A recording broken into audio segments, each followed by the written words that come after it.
She looked at me mid-argument and said, let's be honest, you need me more than I need you. So if you don't behave properly, I will replace you. I said nothing. Next day, I cancelled her phone. Car payment, health insurance, everything under my name. She called from a friend's phone, panicking. I said, find your replacement, and hung up. Hey viewers, before we move on to the video, please make sure to subscribe to the channel and hit the like button if you want to see more stories like this. And if you have your own story to share, send it to me. My contact info is in the description below. I'd love to feature it in an upcoming video. Thanks.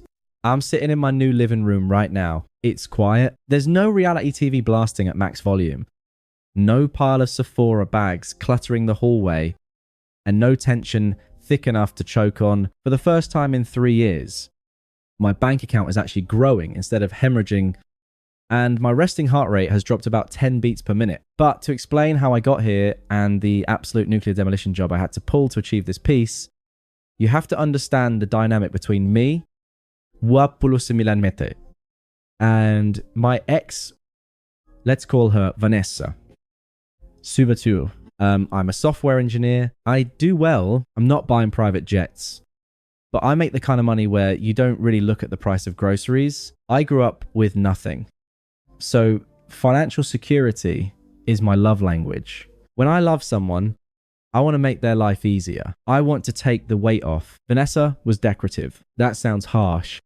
But looking back, I realized that's exactly how she viewed herself. She was an aspiring lifestyle influencer, which in our relationship meant she posted photos of the dinners I bought, the vacations I paid for, and the apartment I rented, all captioned with things like number boss babe or number selfmate. I didn't mind at first. I loved her. She was charismatic, stunning.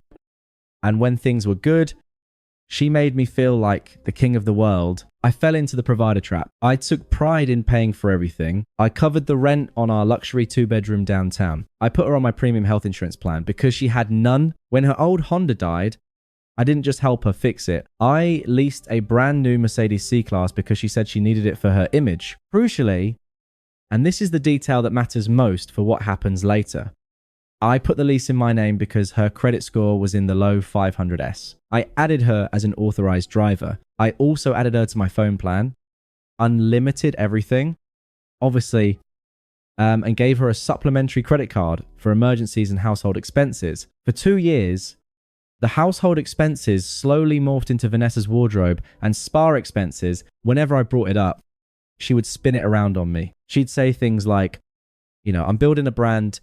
You have to spend money to make money. Why are you being so cheap? You make plenty. If I pushed back, she'd withhold affection. She'd go cold. She'd make me feel like I was a miserly accountant trying to clip the wings of a beautiful butterfly. So, like an idiot, I'd apologize. I'd smooth it over. I'd pay the bill. I taught her that her presence was worth more than my labor. I created a monster. The shift from ungrateful to hostile happened about 6 months ago. She stopped saying thank you. She started criticizing my job. It's so boring. You just stare at screens all day. My clothes. You dress like a dad.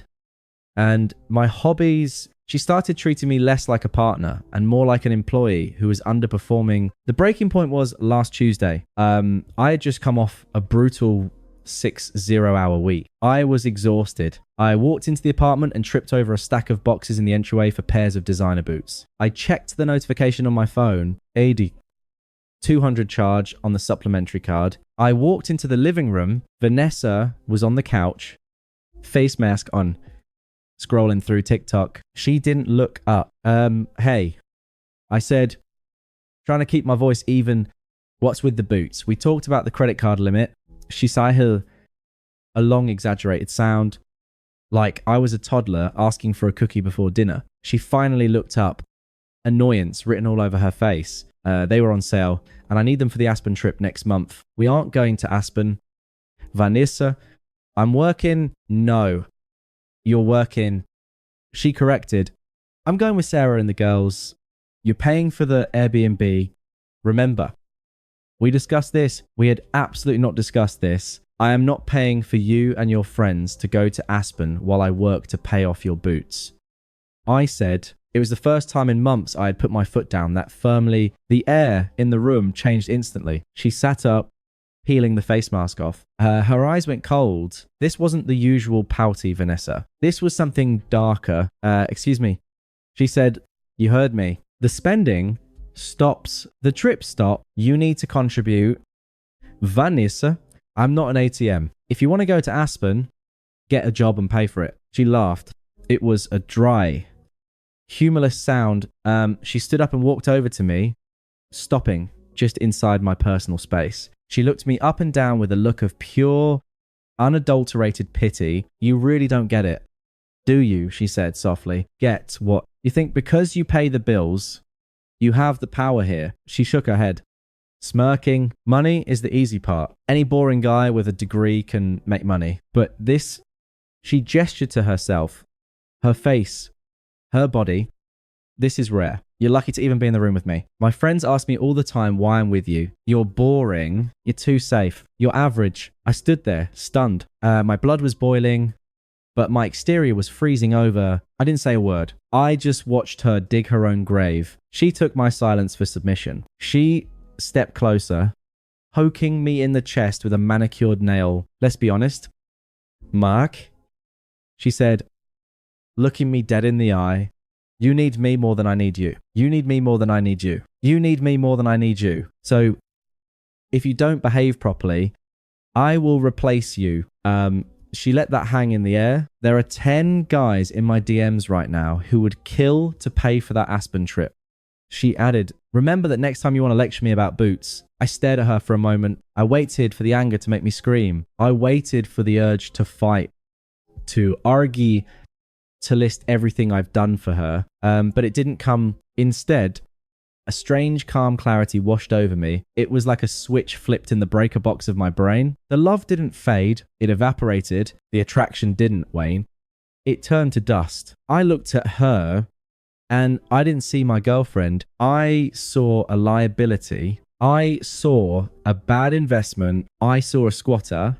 She mistook my silence for defeat. She smirked, patted my cheek condescendingly, and turned back to the couch. I'm ordering sushi. She threw over her shoulder. Don't worry. I'll put it on the card. Okay. I said, my voice was steady monotone. I walked past her, went into the bedroom, and closed the door. I didn't sleep. I laid in bed, staring at the ceiling, listening to her laugh on the phone with her friends in the other room. She was probably telling them how she put me in my place, how she secured the Aspen trip, how I was wrapped around her finger. She had told me she could replace me. She had explicitly stated that our relationship was a transaction. Ipai. She provides the privilege of her company. Okay. I thought, if it's a transaction, then I can terminate the contract. I waited until 2:00 a.m.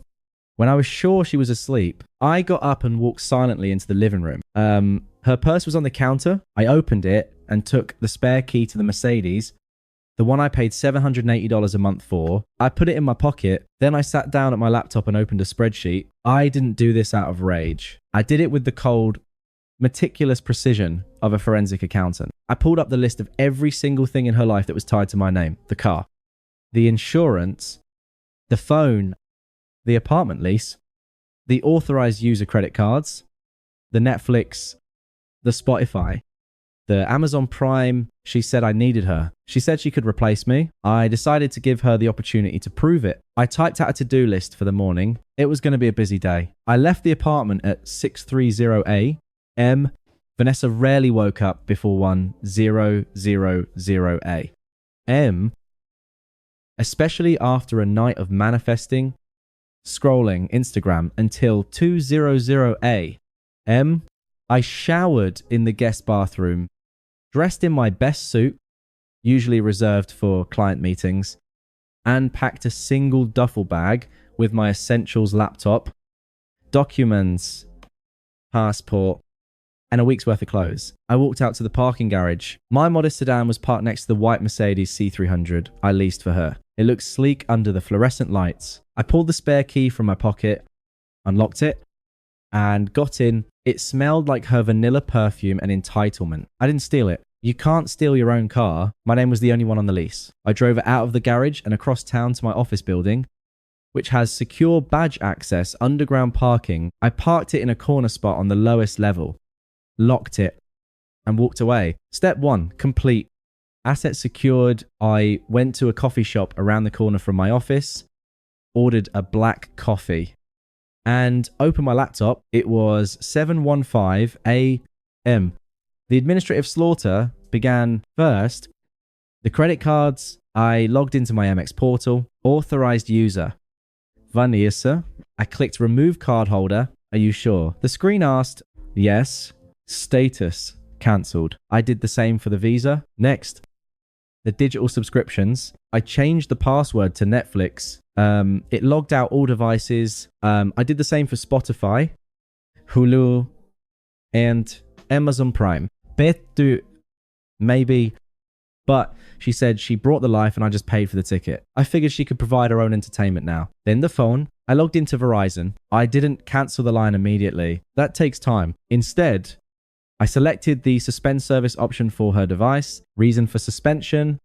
I selected device lost or stolen. Effective immediately. Finally, the nuclear option. The apartment. I waited until 9:00 a.m.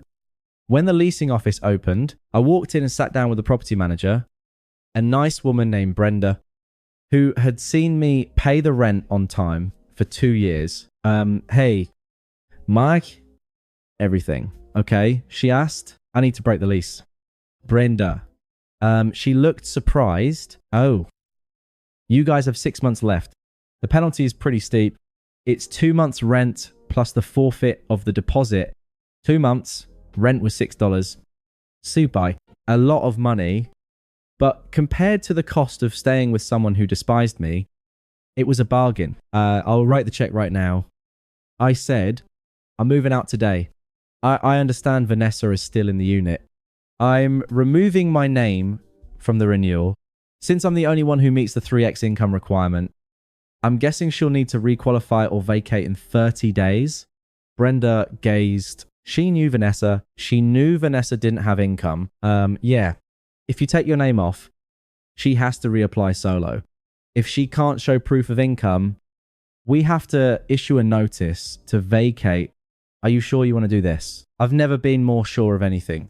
I wrote the check. I signed the papers. I was officially homeless. Lil Mayuan. 000 pora. And absolutely free. I went to my office, turned off my phone, and got to work. I actually had a productive morning. I coded for 3 hours straight without a single interruption. Asking me to PayPal someone money for a juice cleanse. I turned my phone back on at 1145 a.m. My screen lit up like a slot machine. 14 missed calls. Vanessa. Vem do text message. Vanessa. I didn't read them all, but the preview text told the story of her morning in chronological order. 10:15 a.m. Where is the car? It's gone. Did you take it to the wash? 10:20 a.m. Mark, answer me. The car is stolen. I'm calling the police. 10:30 a.m. Why is my card declined? I'm at Starbucks and it's embarrassing. 10:45 a.m. Mark, pick up. My phone isn't making calls. I'm on Wi-Fi. What the fuck is happening? 11:00 a.m. I swear to God, if you were doing this because of what I said last night, you were psychotic. Then the phone rang again. Unknown number. I knew who it was. She had borrowed a phone, probably Sarah's, her best friend, enabler, who lived in the complex. I took a deep breath. I didn't feel angry. I felt like a customer service representative handling a difficult client for the last time. Hello? Are you insane? Her voice was so loud I had to pull the phone away from my ear. She was hyperventilating. Mark? Where's my car? Why is my phone off? I tried to buy coffee and my car didn't work. I'm standing here with Sarah and I look like an idiot. Calm down. I said, my voice was dangerously low. Don't tell me to calm down. You stole my car. I'm calling the cops. It's not your car. Vanessa, it's my car. My name is on the lease. I repossessed it. It's safe. There was a stunned silence. You took the car. How am I supposed to get to my nail appointment? Take an Uber. Oh, wait. You can't. The credit card is cancelled. You can the cards. Her voice cracked. The anger was shifting into fear. Mark, stop it. This isn't funny. You're punishing me. This is abuse. You can't just cut me off. I have needs. You have needs. I repeated, I thought you said I needed you. She stammered. I was mad. I didn't mean it like that. You were very specific. Vanessa, you said, and I quote, let's be honest. You need me more than I need you. You said you bring the status and I just pay for the ticket.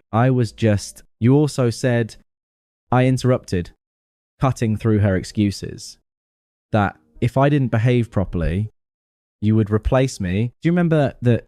Mark, please. I'm sorry. Okay. Just turn the phone back on. I need to call my mum. I need to go to the appointment. Stop being a baby.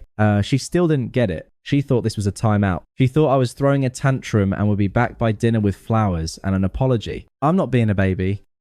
Vanessa, I'm accepting your terms. I realized you were right. I was holding you back. You're a prize. Remember, you're rare. You have 10 guys in your DMs who want to fund your lifestyle. Mark, stop. She was crying now. Where are you? When are you coming home? I'm not coming home.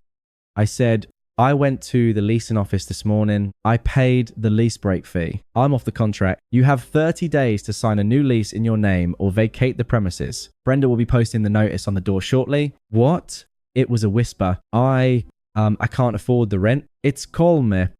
200 a month. I know, but you said I was boring and average. You said you didn't need me. Surely a woman of your status doesn't need a boring average guy to pay her rent. You can't do this to me. She screamed. The mask slipped completely. The boss babe was gone, replaced by a terrified child who realized the adults had left the room. You can't leave me with nothing. What am I supposed to do? I looked out the window of my office. The city looked bright. The weight on my chest was gone. You told me you'd replace me.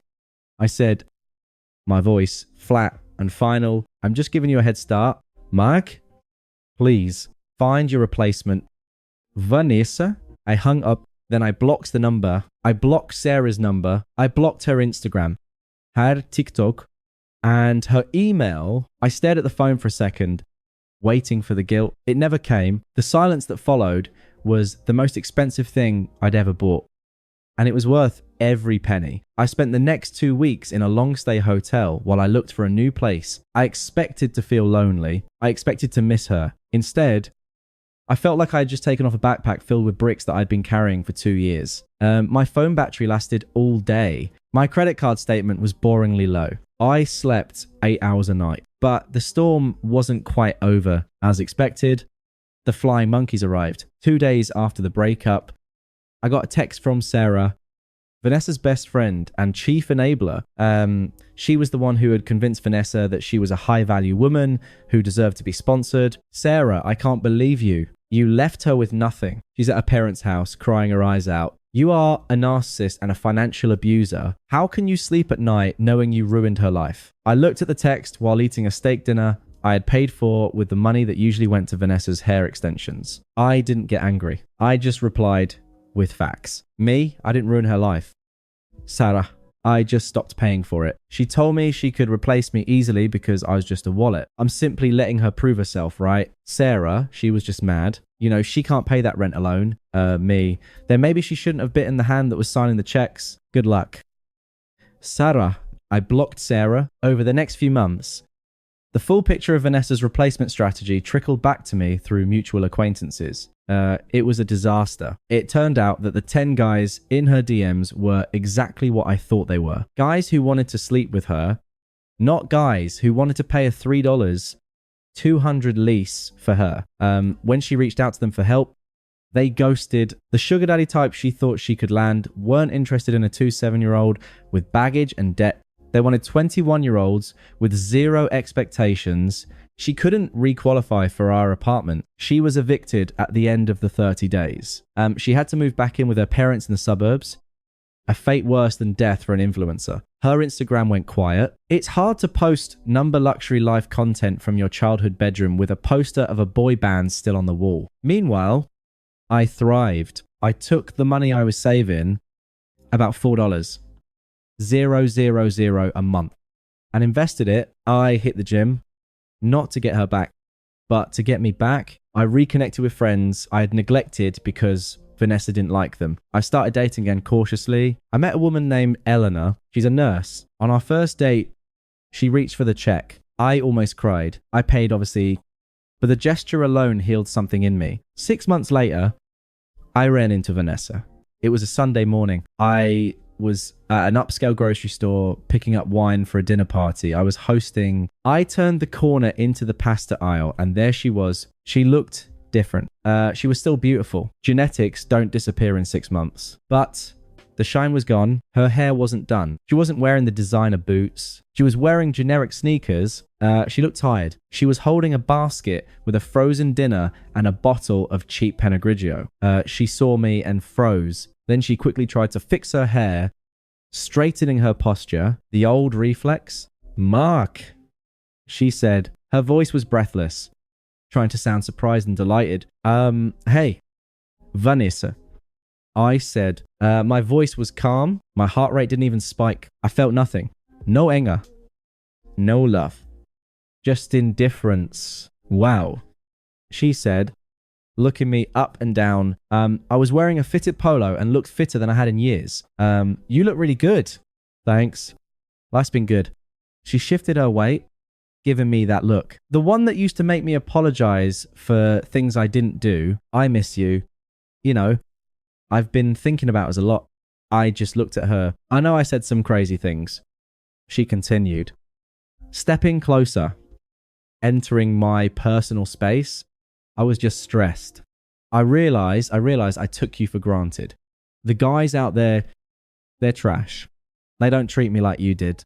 She reached out and lightly touched my arm. Maybe we could get coffee, catch up. I've grown a lot. I looked at her hand on my arm, then back at her eyes. I saw the calculation. She didn't miss me. She missed the Mercedes.